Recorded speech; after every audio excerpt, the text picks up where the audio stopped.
O tempo de angústia é uma época, já falei, em que a humanidade rejeitará de maneira coletiva e definitiva o Espírito Santo de Deus. Na verdade, não é o Espírito Santo que vai sair da terra, porque ele é onipresente. É a humanidade que vai ficar cada vez mais surda em relação ao Espírito Santo de Deus. Tem outras passagens que falam a respeito disso. Eu já li Jeremias capítulo 30, versículos 5 a 7, para vocês, que Jeremias fala como é que seria, não é? E o que nós podemos falar mais sobre este tempo? A primeira coisa que eu falo é o seguinte: o que nós somos? Submissos a Deus ou pessoas que lutam com Deus? Chama a minha atenção que uma das possíveis traduções da palavra islamismo, Islã, seria submisso a Deus, a Alá. A palavra Islã significa submisso a Alá. Agora, a palavra Israel significa aquele que luta com Deus. Se você for olhar em termos de significado, é politicamente mais bonito e mais correto dizer que eu sou da fé do submisso a Deus, do que dizer eu sou da fé dos que lutam com Deus. Mas sabe por que eu sou da fé dos que lutam com Deus? Porque diferente do Islã, o Deus da Bíblia, ele não obriga, ele convida. Em segundo lugar, ele sabe que eu resisto. E para o meu bem, até no limite, ele luta comigo. Sabe como ele luta comigo? Como aquele pai que às vezes luta com o filhinho, porque ele quebrou o ombro, ou deslocou o ombro, e tem que ir ao médico para colocar no lugar. E a dor é muito grande. E a criança não vai querer. E muitas vezes o médico pede: mãe, ajude-me a segurá-lo aqui, porque eu vou colocar, e vai doer. E com dor no coração, querendo sentir a dor no lugar do filho, o que o pai faz? Segura. Ele segura. Às vezes num avião a criança quer levantar, ele segura. Deus segura. E uma outra razão porque a nossa religião é a religião dos que lutam com Deus, como ele lutou com Moisés. Queria matar Moisés na beira da estrada e muita gente não entende isso. Até a mulher de Moisés falou: você é um sanguinário, o seu Deus também, porque ele lutou com Jacó e deslocou a coxa de Jacó.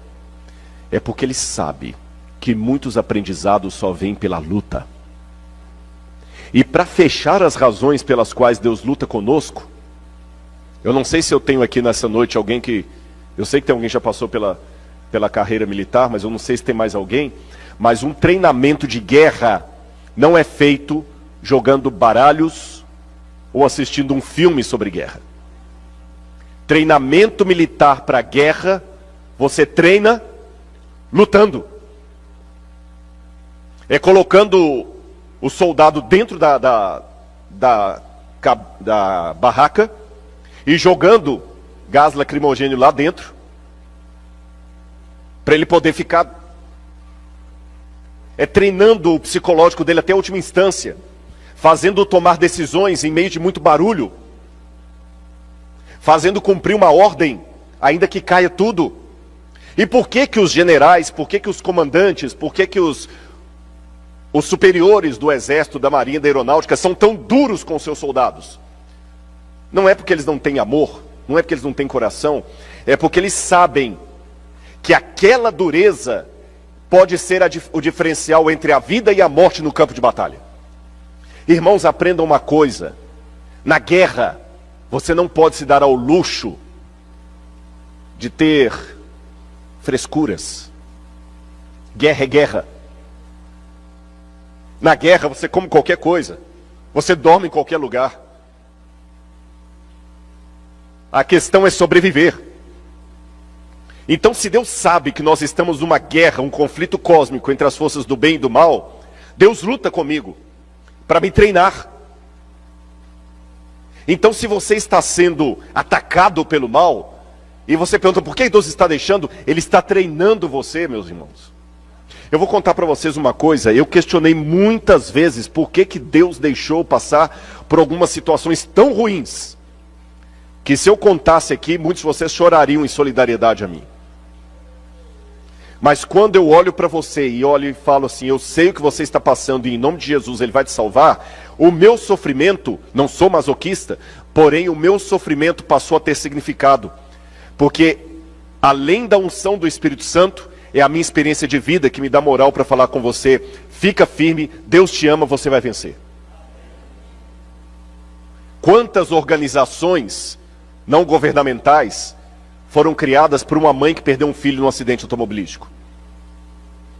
Quantas ONGs para livrar jovens das drogas foram fundadas por pais que perderam seu filho para traficantes? Quantas organizações de não violência foram fundadas por famílias que perderam um ente querido por causa da violência? Quantas associações de cadeirantes foram fundadas por uma família, ou quem sabe por alguém que ficou cadeirante devido a uma imprudência no trânsito do outro? Quando o seu sofrimento passa a ser significativo para a sua vida ou do seu semelhante, aí você consegue ter paz. Você só não tem paz quando o seu sofrimento não tem significado. E eu aprendi uma coisa, já falei com vocês desse filme, mas eu gostaria de repetir. Aquele filme Something About Us, onde o sujeito fala, quando você é amado por Deus, você passa a ser importante para Satanás. Vamos continuar o nosso estudo. Além dessa angústia, nós temos também a informação de que haverá uma perseguição final dada aos filhos de Deus. Vamos ver Apocalipse, capítulo 13. Apocalipse, capítulo 13.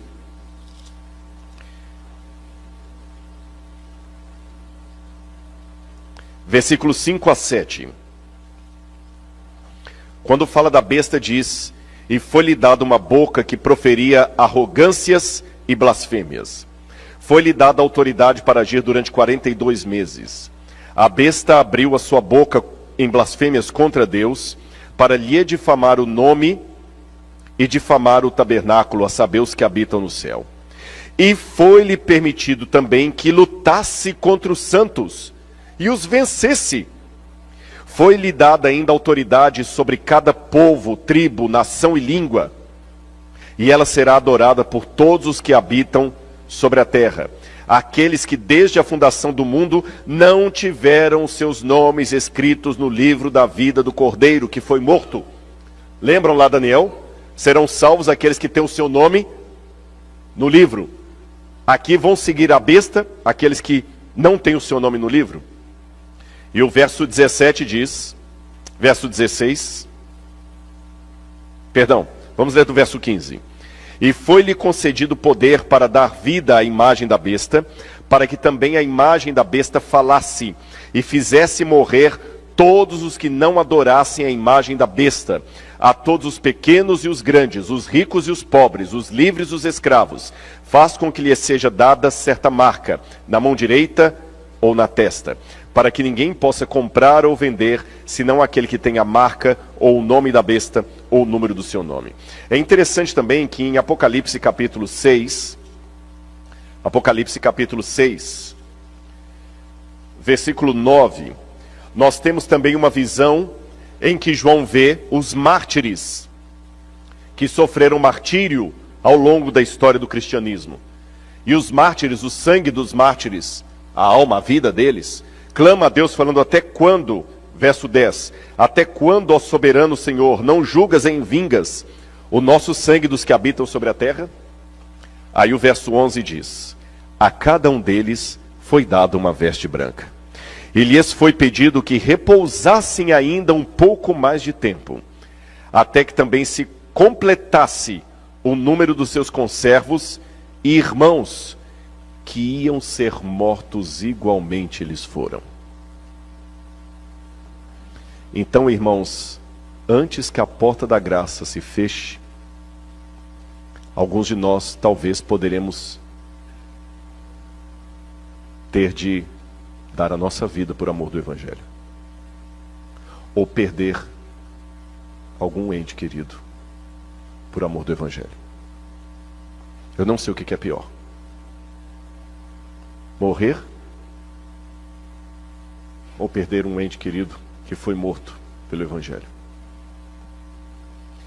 E como você vai se comportar nesse tempo que eu estou descrevendo aqui para vocês? Bom, o treinamento já é feito como você se comporta hoje. Deus está em primeiro lugar na sua vida? Ou você está ocupado demais para Deus e tem desculpas e desculpas e desculpas para não entregar de uma vez a sua vida a Deus, para fazer de Deus o Senhor da sua vida?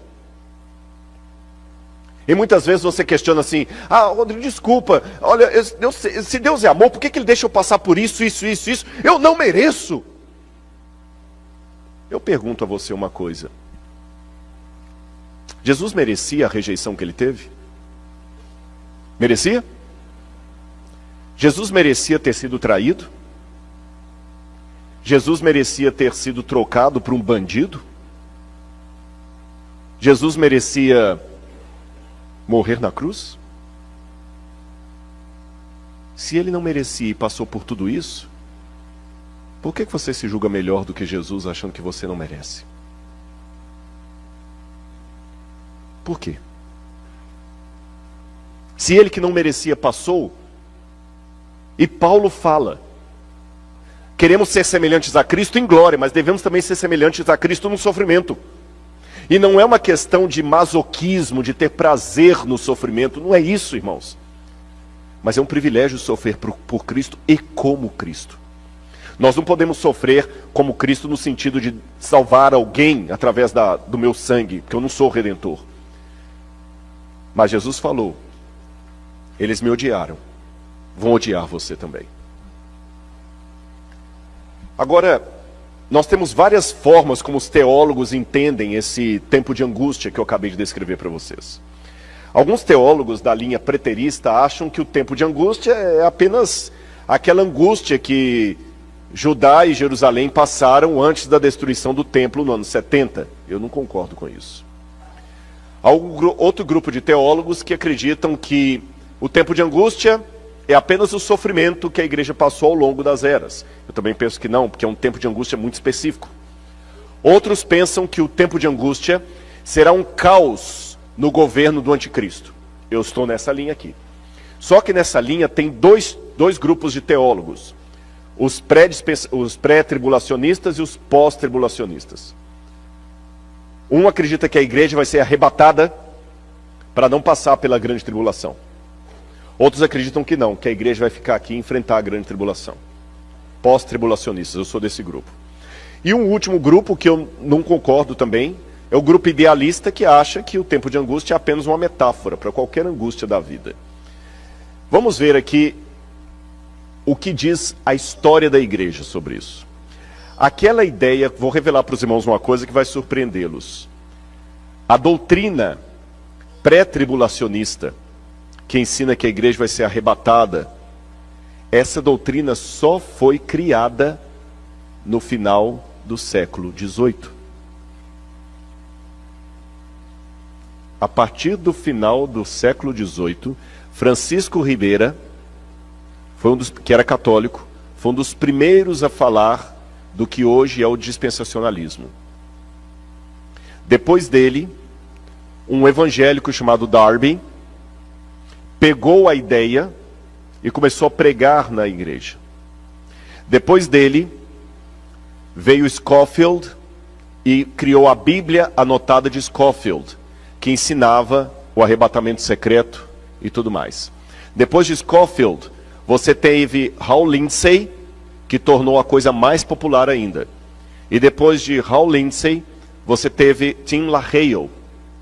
Esses nomes que eu elenquei para vocês aqui foram os criadores da doutrina do arrebatamento secreto e da igreja ser retirada da terra antes da grande tribulação. Mas do século XVIII para trás, você não encontra nenhum cristão que ensine a doutrina do arrebatamento secreto e da igreja sendo tirada antes da grande tribulação. Se eu pegar os pioneiros da reforma protestante, João Calvino, Lutero, Wycliffe, João Hus, todos esses aí, os albigenses, os cátaros, todos eles, até a Igreja Católica, vou mostrar para vocês, a uma ensinavam que a volta de Cristo não será um evento secreto, será um evento visual no céu, com poder e grande glória, e todo olho verá. A ideia da igreja será arrebatada para o céu de maneira secreta, rapture, é uma doutrina nova do século XVIII para cá. Isso não foi ensinado em nenhum momento da história do cristianismo, nem nos nomes que eu acabei de citar aqui para vocês. E vou mostrar para vocês que essa ideia do do tempo de angústia, com o fechamento da porta da graça, é o ensino mais antigo e tradicional do cristianismo. Quer ver? Vou dar apenas alguns exemplos, porque senão ficaria muito demorado aqui. Esse é o Didache. O Didache é o ensino dos 12 apóstolos. É um documento do 2º século que traz um pouco, é como se fosse um manual da igreja. O Didache é um manual de evangelização. O que as pessoas deveriam saber antes de se tornarem cristãs. E no Didache está escrito o seguinte sobre o tempo de angústia. 2º século, hein? Quando a ilegalidade aumentar, eles vão odiar, perseguir e trair uns aos outros. Então o enganador do mundo aparecerá reivindicando ser o Filho de Deus.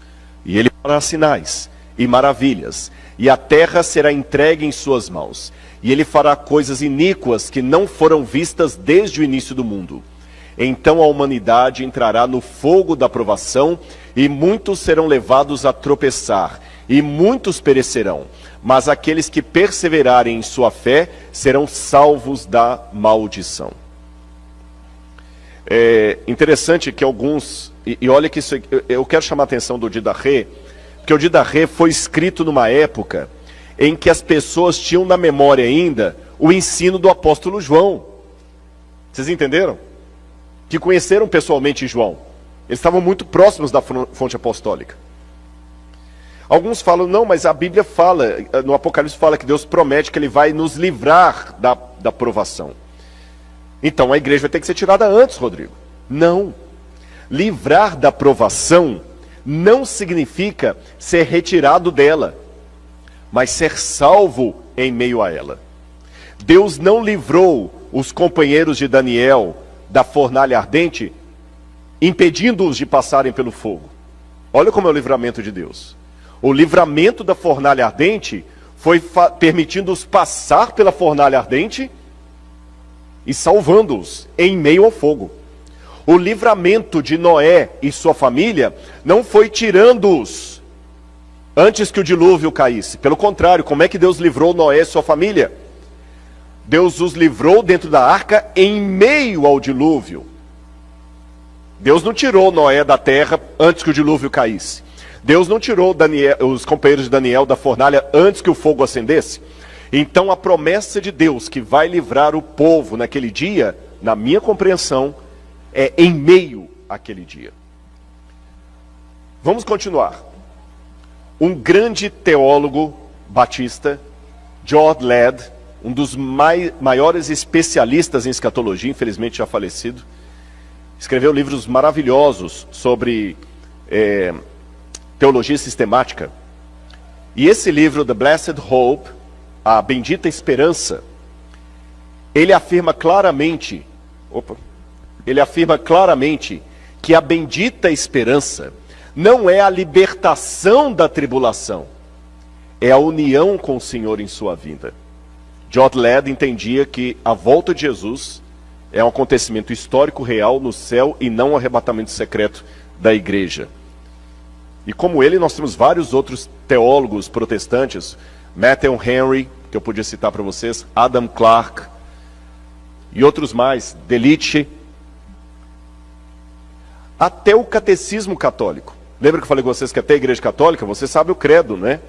Crê em Deus Pai Todo-Poderoso, Criador dos céus e da terra, e tal, e quando chega no final do credo diz, está sentado à direita de Deus Pai Todo-Poderoso, de onde há de vir a julgar os vivos e os mortos. Então vocês estão notando que essa aqui é uma doutrina que ela está permeada no cristianismo, no catolicismo, no protestantismo, no adventismo. Olha o que diz o catecismo católico.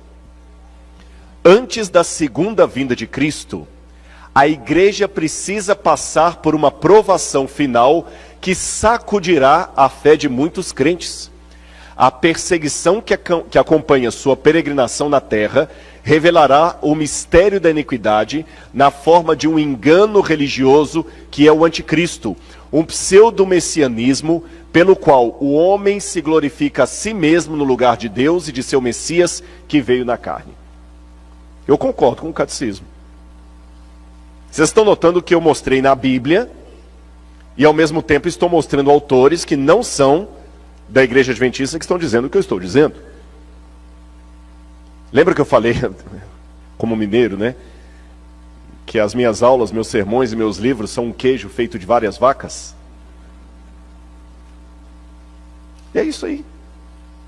Wesley dizia, Jerônimo dizia, desconfie do homem de um livro só. Jerônimo dizia, desconfie do homem de um livro só. Quando a pessoa tem uma pesquisa inteira feita só na opinião da avó dele, ou numa revista que ele leu, num site da internet, eu desconfio. Uma boa pesquisa, você tem que pegar várias fontes. Por isso que eu falei, já prometi, eu não posso prometer, me dá o seu WhatsApp, Rodrigo. Não, é impossível, você sabe, é sobre-humano, imagina, eu fico louco, né? Não dou conta. Mas o PowerPoint está liberadinho ali na igreja. Se você trouxer o seu pendrive, pode dar, não tem problema nenhum, pode copiar todos os PowerPoints desde o início até aqui, está liberado aí, tá bom? Eu até acredito que se transformar em PDF, ele fica mais leve, de repente pode até mandar por e-mail.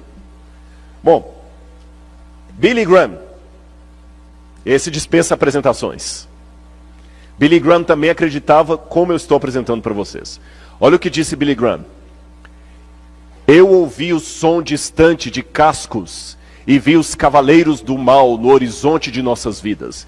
Há sérios problemas à frente para o nosso mundo, para todos nós que vivemos nele. Será uma época de conflagrações nucleares, holocaustos biológicos e apocalipses químicos rolando sobre a terra, levando o homem à beira do precipício. A história vai fundo na batalha do Armagedon. Já vemos a sua sombra rastejando sobre a terra. E, irmãos, nós precisamos voltar a esses sermões. Não é a teologia do medo, é a teologia da advertência. É a teologia da advertência. Um dos maiores sermões pregados nesse país foi para o Jonathan Edwards, que pregou o sermão Pecadores nas mãos de um Deus irado. Ele descrevia o inferno com uma forma tão vívida que as pessoas se agarravam nos bancos da igreja com medo que o chão abrisse e elas caíssem. Mas hoje o diabo virou uma figurinha. Ninguém mais leva a sério. E se me permite, eu gostaria de ler uma autora adventista também, Ellen White, que em consonância com todos esses autores que eu apresentei, Ellen White também diz algo que eu até coloquei ali, não há o que exagerar. Ela diz o seguinte: o tempo de angústia como nunca houve está prestes a manifestar-se sobre nós. E necessitamos de uma experiência que agora não possuímos e que muitos são demasiado indolentes para obter. Dá-se muitas vezes o caso de se supor maior angústia do que é em realidade. Não se dá isso, porém, com relação à crise diante de nós. A mais vívida descrição não pode atingir a grandeza daquela prova. Naquele tempo de provações, toda alma deverá estar por si mesma em pé diante de Deus. O que ela está dizendo? Tudo que você vai falar na vida, você pode exagerar. Você pode exagerar. E os meus companheiros aqui, quem de vocês, eu estou falando para os homens diretamente, quem de vocês nunca contou uma história e a esposa deu uma corrida? Não, meu irmão, não foi tudo isso não. Quem não passou por isso, que atira a primeira pedra. Aí o carro estava vindo a 250 por hora. Meu amor, não é? Tinha umas 2.000 pessoas lá, não, meu bem, tinha umas 300. Tudo que você vai descrever, você pode exagerar. Porém, com relação àquele tempo do fim, não há como exagerar. Por pior, por mais dantesco que você apresente o quadro, ele não é nem uma pincelada do que vai ser. Por isso que eu não tenho medo de falar que eu temo aquele dia. Deixe-me fazer uma aparente crítica que um descrente pode fazer. Rodrigo, isso aí não é síndrome de vitimismo? De fato, os sociólogos e os que trabalham com psicologia social dizem que o vitimismo pode ser uma forma social de compensar a identidade de grupos religiosos inexpressivos. Ele está presente na linguagem que usam e em sua cosmovisão. Ou seja, quando o grupo não faz diferença nenhuma, a maneira que ele encontra psicológica de sobreviver é falando que o mundo todo está contra ele. E esse, de fato, é o comportamento de seitas. Uma seita é aquela que acha que só vão ser salvos os que fazem parte dela. Se você não faz parte dela, por mais nice guy que você seja, você não vai ser salvo. Eles são inexpressivos. Aí eles criam uma cosmovisão de vitimismo, o mundo contra nós versus o mundo.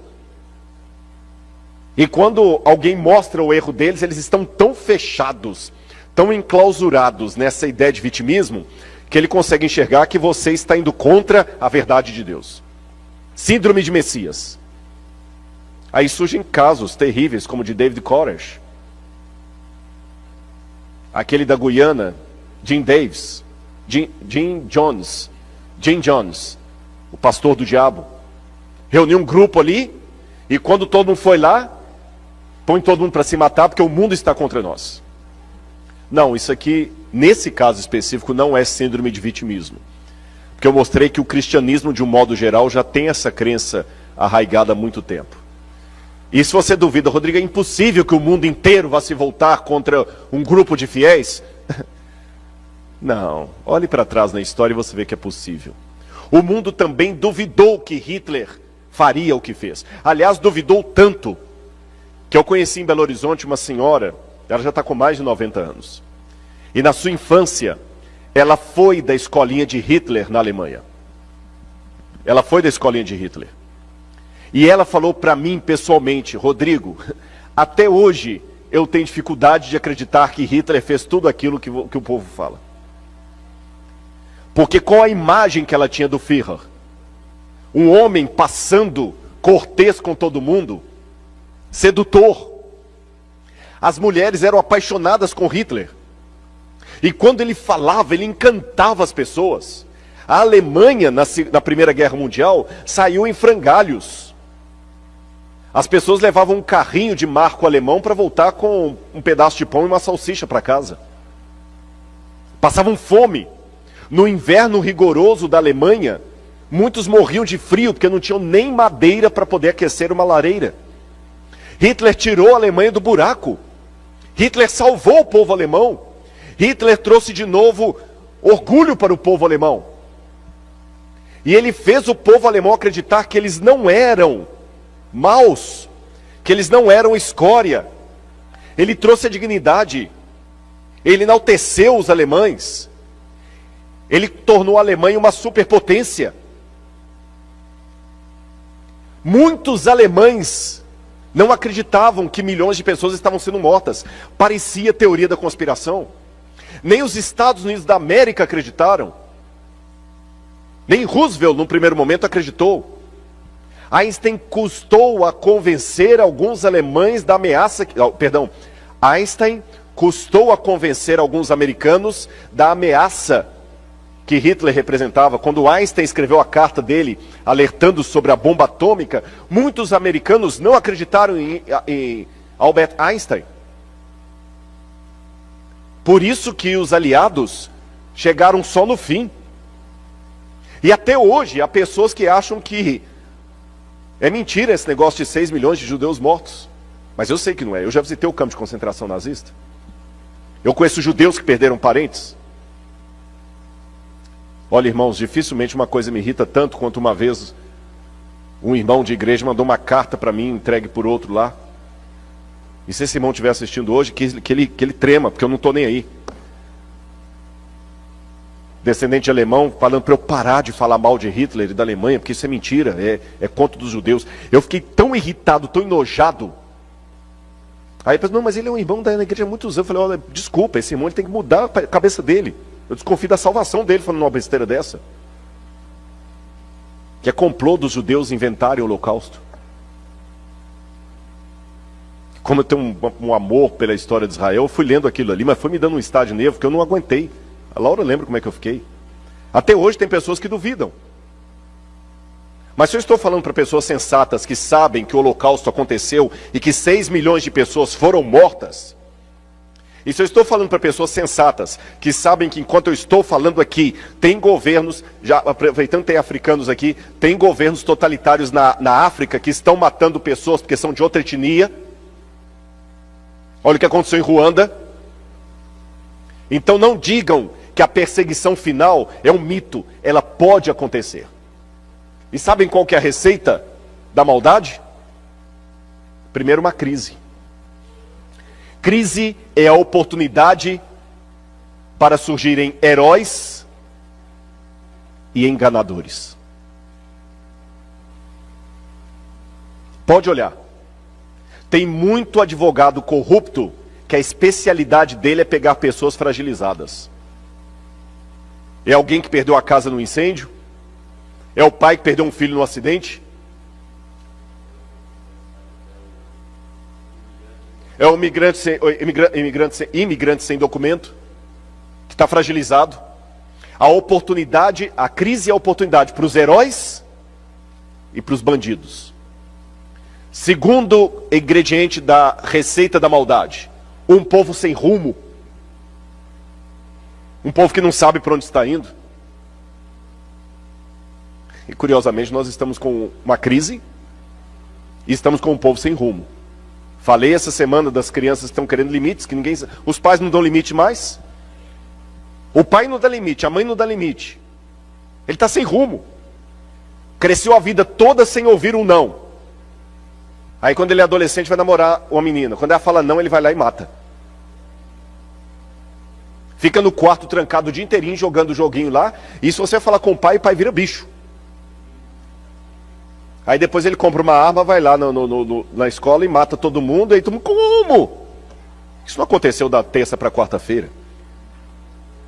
Aí depois ele se alia ao Estado Islâmico, porque ele quer limites, ele quer um ideal, ele não sabe nem porque que ele está vivendo. É a sociedade líquida que eu mencionei ontem. Terceiro ingrediente, uma índole má coletiva. Quarto, um marketing. Nós temos o caso de Hitler, a senhorita Leni Riefenstahl e Joseph Goebbels, os líderes da propaganda de Hitler. Há um marketing bem feito. O marketing é a coisa mais perigosa que tem. Eu li um livro uma vez, cujo título era Biology. Mas não estou falando de biologia. Biology. Não precisa traduzir. To buy. Biology. E esse livro, um livro de capa amarela, grosso assim, eu assustei com o que eles mostram ali, como o marketing faz tudo para atrair você, seduzir você e lhe obrigar a comprar. Aliás, é interessante, principalmente os jovens. Muitas vezes você não quer ficar na igreja porque você não aguenta o tanto de não que a igreja dá, né? Não pode fazer aquilo, não pode fazer aquilo outro. Ah, não, para com isso. Mas você vive num mundo que lhe dá um monte de ordens e você obedece sem questionar. Eu creio que os comerciais aqui dos Estados Unidos não são diferentes do Brasil. Pelo menos no Brasil, as propagandas são sempre ordens. Compre, venda, faça, beba, tome, experimente. Você não está vestindo a roupa que você está vestindo porque você gosta. Você está vestindo porque um estilista conseguiu convencer os empresários a colocar aquilo como moda. E você agora se sente obrigado a vestir assim, senão você não vai ser aceito. Então, na verdade, o seu problema não é com a lei. Você não quer saber da lei de Deus, porque a lei do mundo você obedece. Você veste como o mundo manda, você ouve as músicas que o mundo manda, você joga os joguinhos que o mundo manda, você consome os vícios que o mundo manda, mas a lei de Deus você acha que está te aprisionando. Quinto, um plano. No caso de Hitler foi Albert Speer, que construiu lá os campos de concentração. Sexto, um discurso de mentiras e sedução. E sétimo, o interesse de Satanás. Dei para vocês aí a receita de uma maldade coletiva. Agora, irmãos, já que eu estou comparando o passado com o presente, deixe-me falar desse cavaleiro aí. Thomas Malthus. Em 1798, Thomas Malthus assustou o mundo com uma previsão apocalíptica, catastrófica. Thomas Malthus, ele fez uma previsão e ele percebeu, em 1798, o ano que marca o tempo do fim, que o crescimento da população seguia uma escala geométrica, mas a produção de alimentos seguia uma escala aritmética. Logo, você tem mais pessoas nascendo do que alimento sendo produzido. Então, Thomas Malthus, é até chamada teoria malthusiana, ele falou assim, que o mundo vai entrar no caos. E só vai sobreviver quem tiver mais força para brigar com o outro pelo alimento. Essa teoria de Thomas Malthus foi tão forte, que Charles Darwin, ao escrever o livro Origem das Espécies, ele admitiu que foi a teoria de Thomas Malthus que deu o insight para ele trabalhar a teoria da evolução das espécies, a evolução do mais forte. Eu tenho uma boa e uma má notícia para dar para vocês. A boa notícia é que Thomas Malthus estava errado. Na verdade é o contrário. A população cresce em escala aritmética e os alimentos em escala geométrica. O mundo produz mais alimento do que gente. Essa é a boa notícia. A má notícia é que os alimentos estão concentrados numa fatia muito pequena da população. Então agora alguns teóricos estão voltando a falar do neomalthusianismo. Estão reacendendo a teoria de Thomas Malthus com medo de o mundo entrar numa crise de violência e guerra civil sem precedentes por causa da escassez de alimento e água. Eu quero falar de um outro estudo feito por um psicólogo, John Calhoun, Behavioral Sink, o ralo comportamental. Eu até printei ali o artigo científico dele. John Calhoun, ele pegou vários ratos daquele Norway Rats e colocou dentro de uma gaiola. E ele percebeu que os ratos têm um comportamento muito semelhante ao comportamento humano. Por exemplo, os ratos, eles tinham a via pública e nenhum rato fazia a sua toca na via pública. E nenhum rato entra na toca do outro, mas ele sempre transita na via pública. Como aqui nos Estados Unidos. No trespass. Respeitam. As ratazanas só eram cortejadas por um macho, ou por vários machos, quando ela entrava no cio. Ela escolhia com qual macho ela ia ter os bebês, e o macho escolhido procriava com ela e ajudava a criar os bebês. E o macho saía, trazia comida e entrava para a casinha. Parecia uma sociedade humana.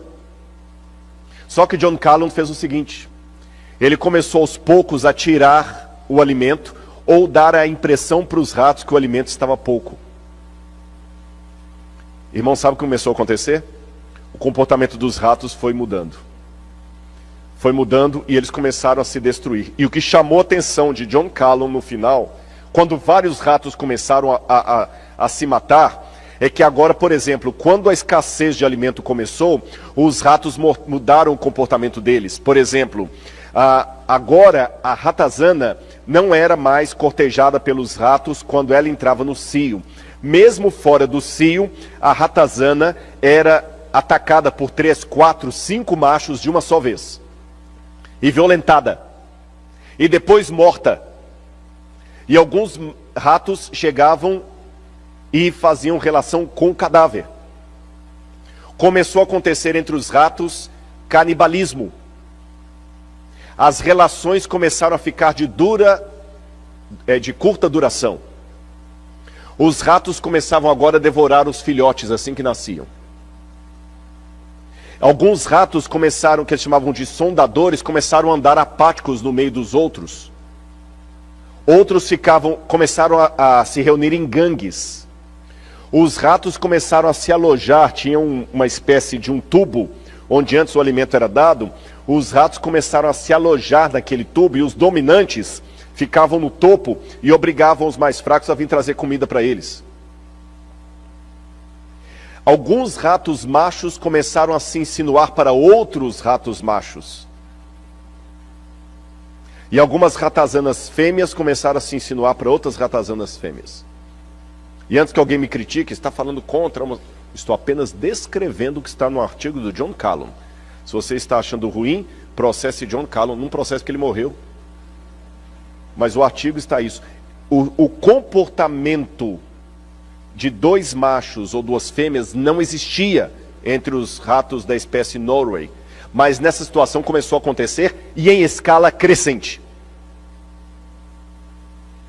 Depois dessa pesquisa, que assustou muito os sociólogos, a pergunta que se fez é: será que o que aconteceu com os camundongos, os ratos Norway, pode acontecer com a sociedade hoje?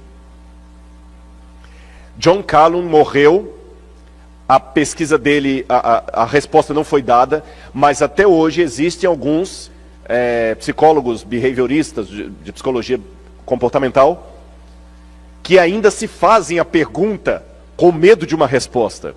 Será que os experimentos de John Callum demonstram o que pode acontecer com a humanidade se houver escassez de alimento? Bom, Jerusalém, quando o alimento estava escasso, as mães começaram a comer as crianças. E as pessoas começavam a se matar.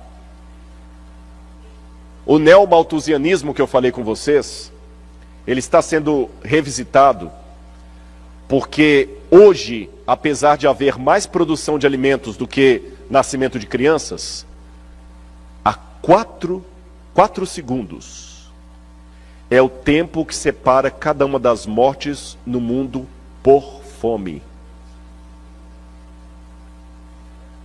Acabou de morrer alguém agora por fome no mundo. Morreu mais um.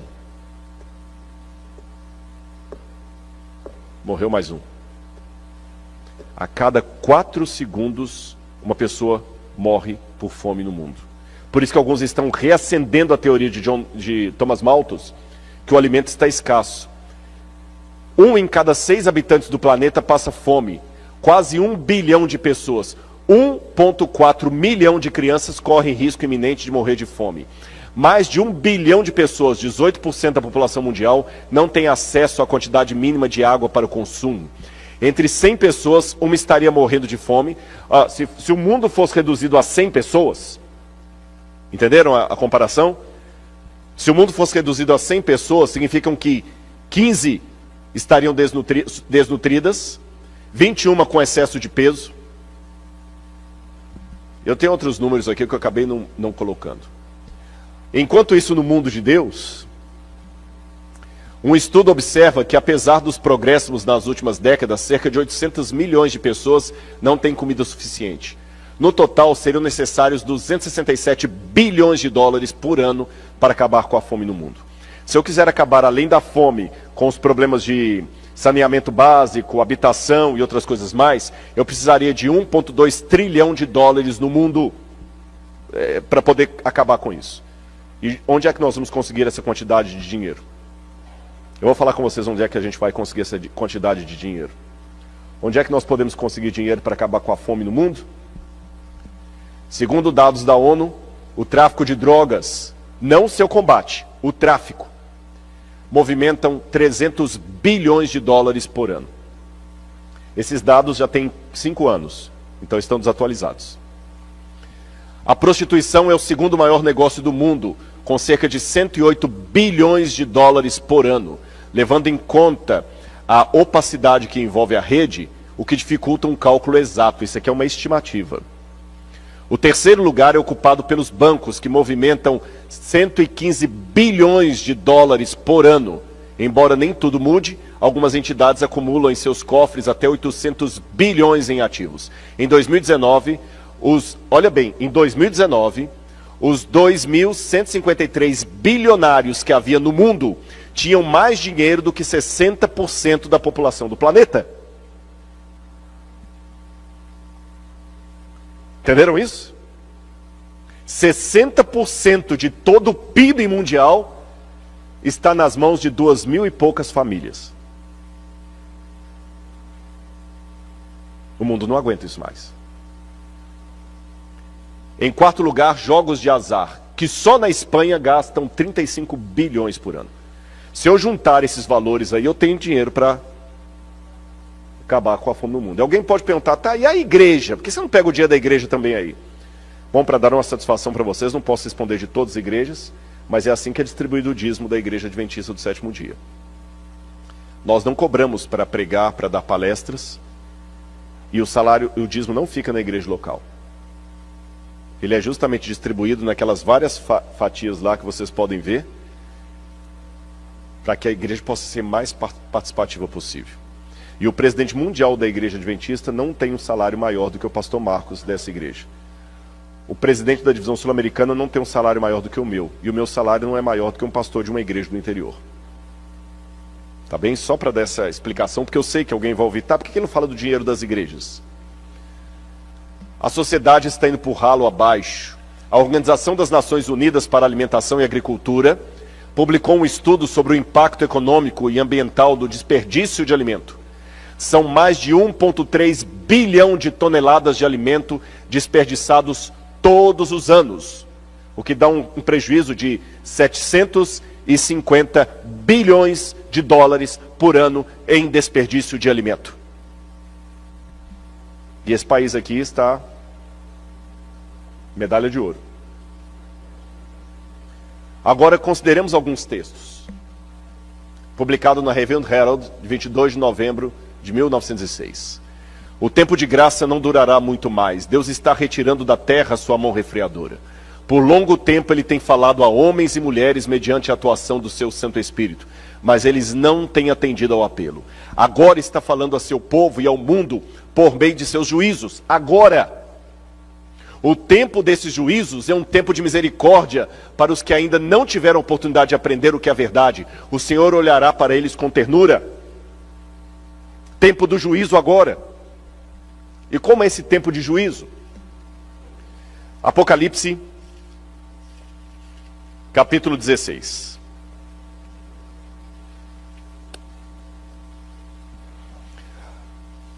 Assim diz na minha Bíblia: ouvi uma forte voz vinda do santuário, dizendo aos 7 anjos: vão e derramem sobre a terra as 7 taças da ira de Deus. Duas explicações aqui. Em primeiro lugar, fique com a Bíblia aberta. A ira de Deus. Esse é um assunto que precisa voltar para o púlpito. Jesus ficou, com todo respeito, Senhor, o senhor entende por que eu estou falando isso. Jesus virou um palhaço, um tolo, um frouxo. Mas esse Jesus frouxo não é o Jesus que a Bíblia apresenta. Ele é um cordeiro, mas ele também é leão. Ele é um cordeiro que pode irar. E coloque uma coisa na sua cabeça: Deus está mais interessado em salvar você do que uma mãe de tirar um filho de uma casa pegando fogo. Mas se você não quiser ir para o céu, Ele não vai obrigar. O raio de fogo e enxofre vai cair sobre você. E Deus não vai mudar o céu para que o seu filho mimado entre lá a qualquer custo. Deus ama mais o seu filho do que você. Mas Ele não vai tornar o céu um playground só para que o seu filho mimado entre ali de qualquer jeito. Como você exige que o mundo tem que ser para adaptar o seu filho. Professor, por que meu filho tirou nota baixa? Pastor, melhora o seu sermão que meu menino não quer ir à igreja. Essas músicas não atraem os jovens. Não é o céu que tem que adaptar a mim, sou eu que tenho que adaptar ao céu. Deus se ira. E dura coisa é cair nas mãos de um Deus irado. Ele ama. Ele ama você. Mas ele também se ira. Segunda coisa que eu quero explicar. Essas pragas vão cair depois que a porta da graça se fechar. Porque eu não vou poder entrar no mérito da questão, que tomaria muito tempo. Mas o Apocalipse mostra que essas pragas acontecem depois que o santuário se encheu de fumaça. Então significa que Jesus já está voltando para buscar o seu povo. Nesse ínterim que Jesus vem buscar o seu povo, é que acontece o tempo de angústia. Porém, vocês sabem que as conjunções adversativas, elas têm uma importância. Porém, gotas dessas pragas do Apocalipse já começaram a cair hoje, antes da porta da graça se fechar, para que Rodrigo e você acordem. E eu não tenho medo de falar que o Covid já é uma demonstração da ira de Deus. E antes que alguém me repreenda e fale assim, Rodrigo, não fale isso, não seja desumano com os que morreram por Covid. A minha mãe morreu por Covid, você está sendo desrespeitoso. Deixe-me colocar uma coisa para você. Daniel era uma pessoa fiel a Deus. Sincero. Daniel não estava em apostasia. Daniel não estava idolatrando falsos deuses. Quando o cativeiro da Babilônia veio como castigo de Deus sobre o povo, Daniel foi poupado? Então, eu não posso, por amor a Daniel, negar que o cativeiro da Babilônia foi um castigo de Deus. Porque isto é o que os falsos profetas diziam na época de Jeremias.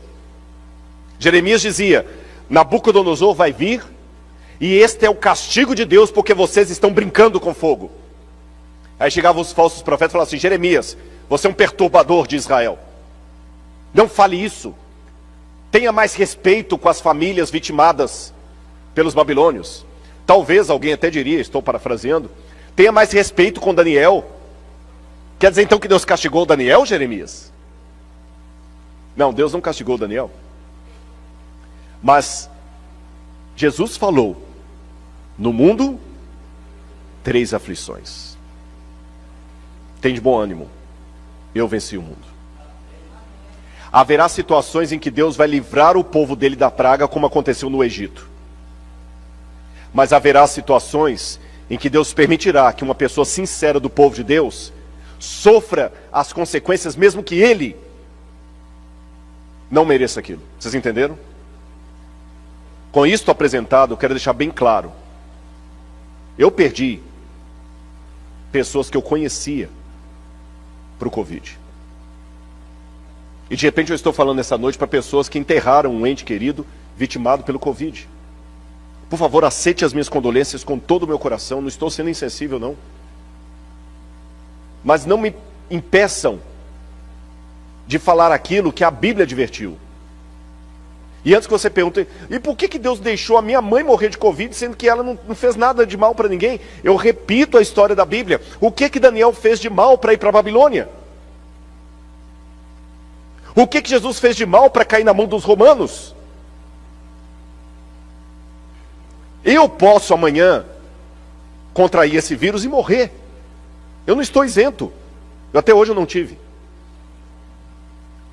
Mas quando eu falo eu não tive Covid, foi uma casualidade. Não é que a minha esposa teve. Eu não tive. O que João Batista, né? O que João Batista fez demais para cortar a cabeça dele? O próprio Paulo. O anjo foi lá, livrou da prisão num dia, mas não livrou da prisão no outro dia. Mas sabe o que Jó falou? Ainda que ele me mate, nele esperarei. Então, irmãos, eu não tive Covid, não é porque eu sou mais santo do que ninguém. Eu não tive porque não tive. E se eu pegar Covid amanhã e morrer, estou falando sério, Hoje eu recebi a notícia que um ex-professor meu de teologia está na UTI com Covid.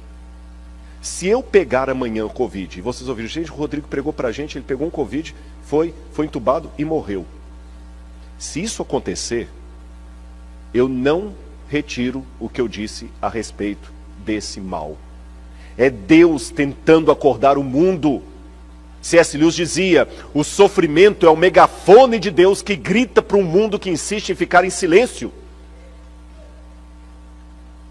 O mundo está muito lá. Tem uma passagem da Bíblia que eu quero ler com vocês, que é uma passagem que vai assustar muita gente. Irmãos, em 20 minutos eu termino isso aqui, mas eu quero passar essa mensagem porque ela é muito importante. Abram a Bíblia comigo em Eclesiastes e preparem para se assustar com um texto pesado. Um texto pesado. Eclesiastes, capítulo 7, versículo 1. Olha na sua Bíblia que texto politicamente incorreto. Olhe na sua Bíblia que texto complicado. A boa fama é melhor do que um bom perfume. E o dia da morte é melhor do que o dia do nascimento. Melhor é ir à casa onde há luto do que à casa onde há banquete. Vou parar aqui. Vocês querem que eu leia de novo? Melhor é ir à casa onde há luto. Quem acredita na palavra de Deus, diga amém. Você concorda com isso? Pode ser sincero. Eu vou ajudar você. Eu não concordo. Não concordo. Rodrigo, vai ter um velório hoje. Vamos lá, beleza, eu estou dentro. Se tem uma coisa que a faculdade de teologia não prepara a gente, nós aqui estudamos teologia, é para funeral. Por mais que o professor de teologia aplicada ensine como é que você se comporta num funeral, né, aquelas aulas de teologia pastoral, como é que por mais que o manual da igreja sugira alguns versos para ler, a gente vá de preto, faça isso, por mais, a gente não está pronto, irmãos. A pior coisa para um pastor é expulsar um demônio ou sepultar um ente querido da igreja. Não estamos preparados. E como é que a Bíblia fala que é melhor ir à casa que tem funeral do que à casa que tem festa? Eu digo a você por quê. Preste atenção nas pessoas durante um funeral. Eu tive um funeral aqui de irmãos nessa semana. No funeral você fica assim, ô meu pai, o que eu fiz? Você pensa na sua vida todinha. Você pensa no seu ente querido. Gente, e se eu morresse? Você dificilmente vai parar para pensar na vida com um copo de cerveja na mão, comemorando a vitória do campeonato de futebol do seu time. Ali você quer curtir. Mas quando você recebe uma notícia, está com câncer. Seu filho está com câncer. Irmãos, em um segundo a sua mente pensa tanta coisa. Quantas pessoas estão à beira da morte ou perto de um ente querido e falam o seguinte, nessa hora a gente fala, como é que eu estava correndo atrás do vento? Você passa a valorizar coisas que na hora da festa você não valoriza. Deus não é um sádico que gosta que nós soframos. Mas irmãos, eu estou falando da minha experiência própria. Tem gente que vem pelo amor, tem gente que é só pela dor. Vamos voltar a Apocalipse 16, as pragas. Eu disse para vocês que elas vão cair depois do fechamento da porta da graça. Porém, gotas delas Deus permite que caiam hoje. Querem ver como é que cai? Olha aqui o verso 2. O primeiro anjo foi e derramou sua taça sobre a terra.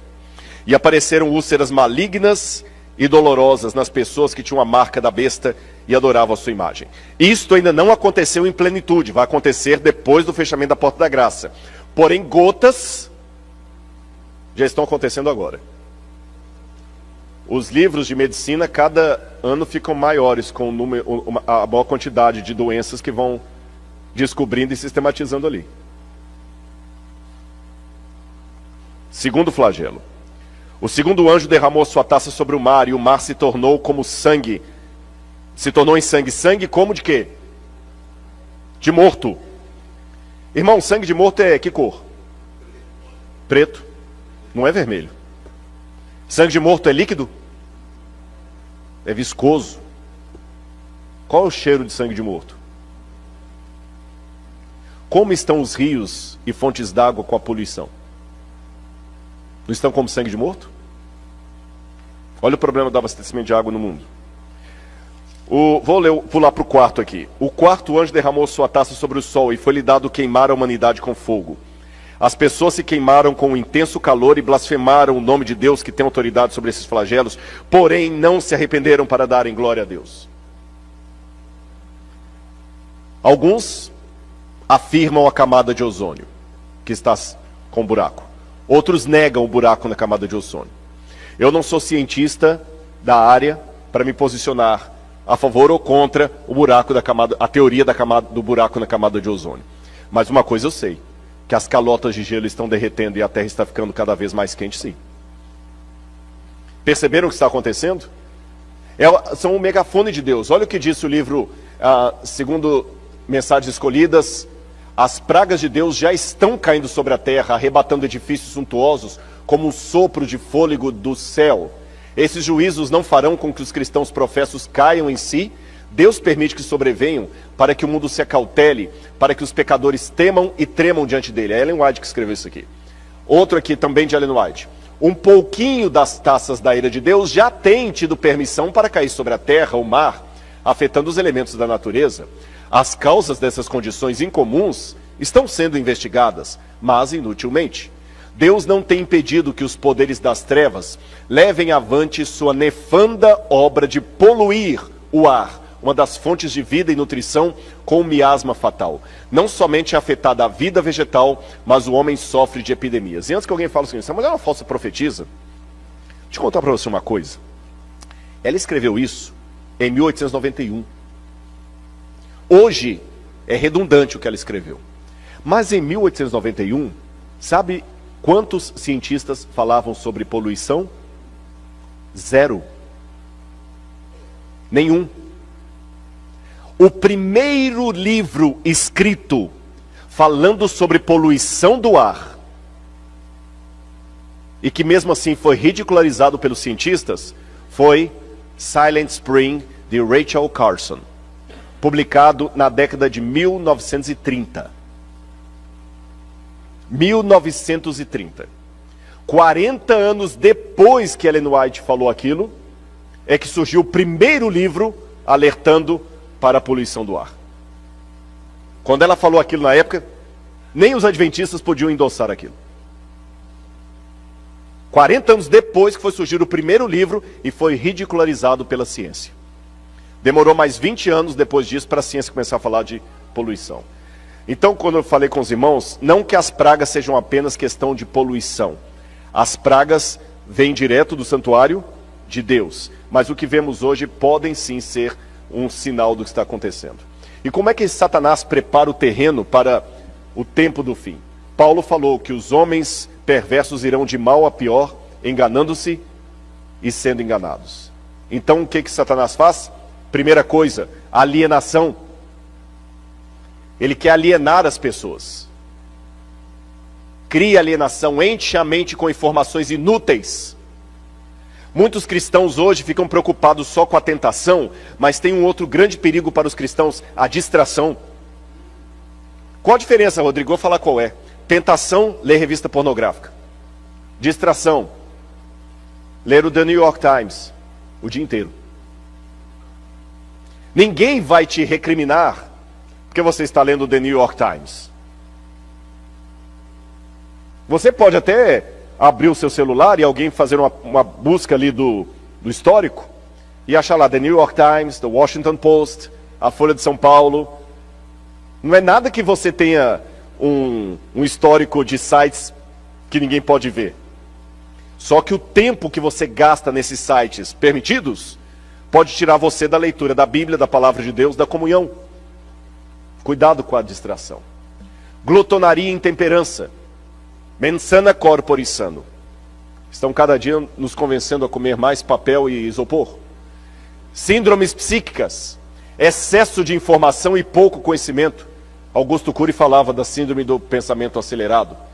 E as causas: distúrbio psíquico, excesso de informação, paranoia de consumo e de estética.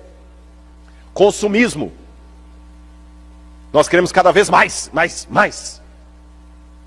Depois, quando não sabe onde colocar tanta coisa, faz um yard sale.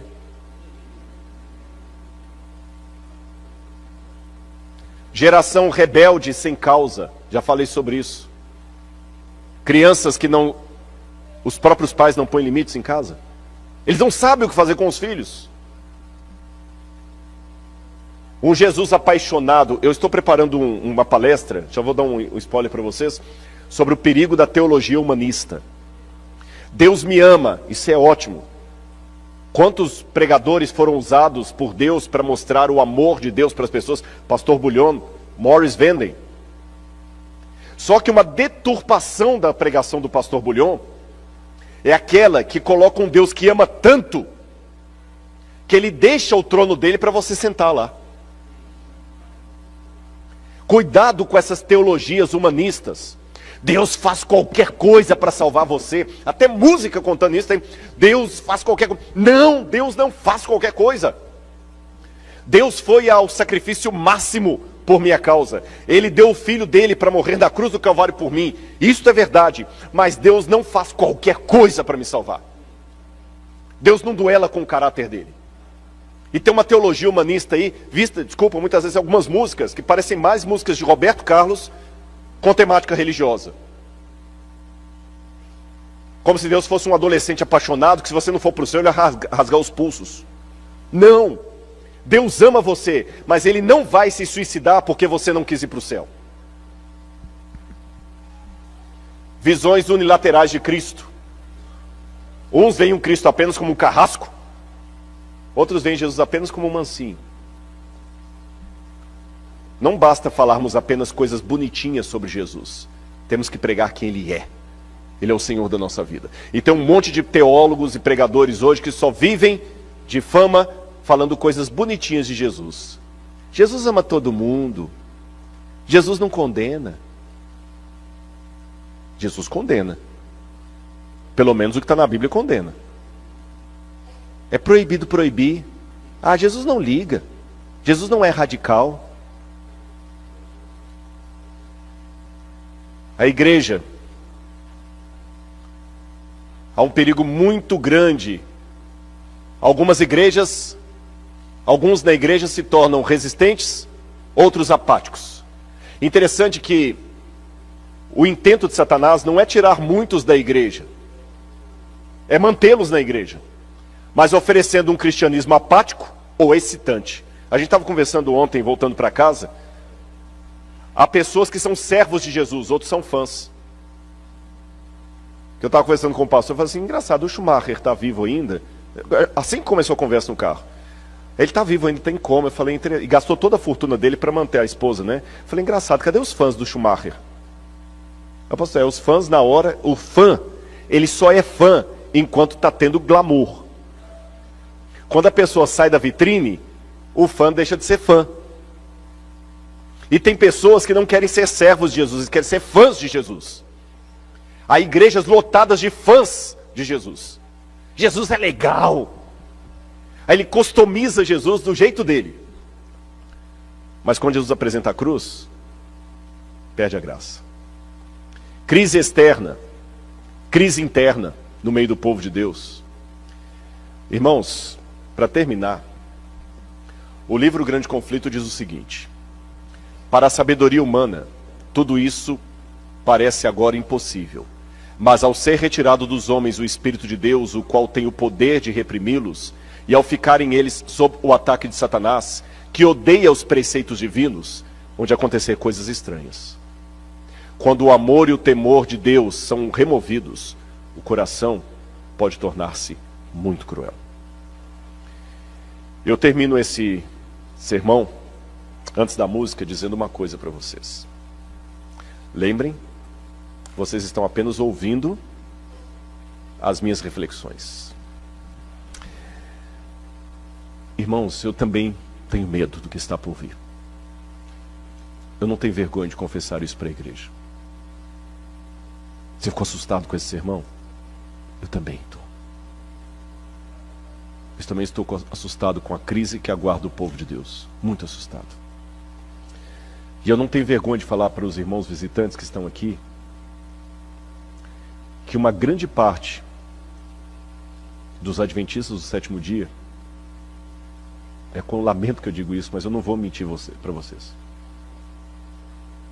Tem muita gente que está visitando aqui que vem de outras igrejas. Quando a crise chegar, uma grande parte dos que estão aqui agora vão pular para as fileiras do adversário. Uma classe numerosa. Eu não posso dizer quem é quem, porque, como eu falei na parábola do joio e do trigo, o meu papel é crescer e dar fruto, não é saber quem é quem. Mas pela profecia, eu sei que uma grande parte vai pular para as fileiras do adversário. Eles chegaram a ver as coisas quase sob a mesma luz. Mas em chegando a provação, too much for them. Foi muito para eles. Não porque Deus deu uma carga maior do que eles podiam suportar. Não. É porque eles passaram a vida inteira brincando de salvação. E não estão preparados para o conflito. As coisas de Deus sempre ele deixa para depois. Ele não quer se comprometer. Ele não quer arriscar. Ele não quer ficar mal na fita. Eu não posso apontar o dedo para ninguém aqui. Porque se eu fizesse isso, eu estaria pecando perante Deus. Mas eu posso implorar para a igreja que está me assistindo aqui e virtualmente. Ainda que seja verdade que uma classe numerosa vai pular para as fileiras do adversário, que você não esteja nessa classe. Eu sou muito cavalheiro, minha esposa sabe disso. Eu me sinto mal, por exemplo, se eu estiver andando e ela estiver atrás. E não faço só na fita, não é. Eu tenho muitos defeitos, mas eu tenho minhas virtudes também. Eu abro a porta do carro. Eu carrego o peso. Mas só tem uma coisa que ela não espere que eu dê a frente para ela: o reino dos céus.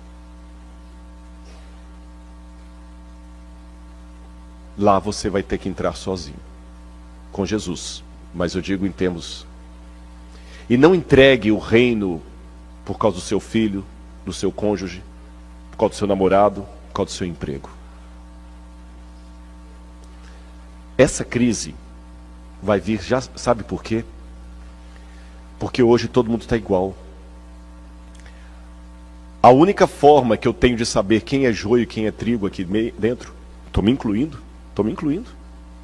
Nem você sabe até que ponto eu sou sincero ou sou um hipócrita. Só tem um jeito. E esse jeito foi previsto por Sigmund Freud, o pai da psicanálise. Eu vou ler um trechinho do que Freud escreveu. Deixe alguém tentar expor à fome diversas pessoas de maneira uniforme. Com o aumento da urgência imperativa da fome, todas as diferenças individuais obscurecerão. E em seu lugar aparecerá a expressão uniforme do único desejo não silencioso: Thanatos e Eros. Eu vou pedir licença ao Dr. André para tentar explicar Freud, que audácia. Eu disse que eu não faria uma palestra de uma área que não é minha, mas que eu poderia dialogar contra a área. Eu vou explicar para vocês o que Freud quis dizer. Freud quis dizer, munido da ideia da evolução das espécies, Freud disse que você só é educadinho porque tem comida para todo mundo. E quando você vê alguém comendo assim, sôfrego, ou indo na frente, que cara sem educação. Quando você está no supermercado, alguém passa na sua frente, nossa, sem educação, não teve berço não? Sua mãe não te deu educação não? Segundo Freud, essa diferença entre os educados e os mal educados só existe porque os educados têm comida bastante para eles. Mas Freud dizia o seguinte: tire a comida de todo mundo e você vai ver que os educados vão se comportar como os não educados. Até se você tirar a comida de todo mundo, depois de um tempo sem fome, jogar um hambúrguer ali no meio, até a rainha da Inglaterra vai te dar pescoção para atacar primeiro o hambúrguer. Porque Freud dizia que as duas, lembra, por causa da evolução das espécies, Freud dizia que as duas únicas entidades perenes dentro de nós são o eros, que é a necessidade de afeto, especialmente sexual, e o thanatos. Não é que Freud fala tudo de sexo, não, mas o afeto.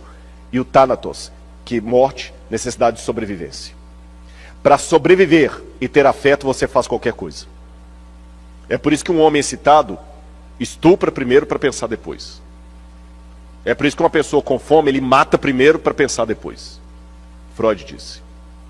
Só que eu posso discordar de Freud baseado num outro ex-discípulo de Freud, Viktor Frankl, que foi o fundador da terceira escola de psicanálise de Viena. Viktor Frankl falou o seguinte: o que o Dr. Freud falou, sentado nas poltronas de veludo vitorianas, foi bonitinho para a imaginação dele. Só que Freud conseguiu fugir da Europa na época da guerra, e ele não foi parar na mão dos nazistas. Eu, Viktor Frankl, fui parar na mão dos nazistas. Viktor Frankl esteve 2 vezes em Auschwitz e 1 vez em Dachau. 3 campos de extermínio, e sobreviveu.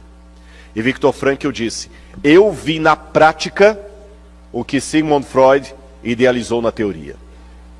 E na prática, eu percebi que é o contrário do que ele falou que acontece.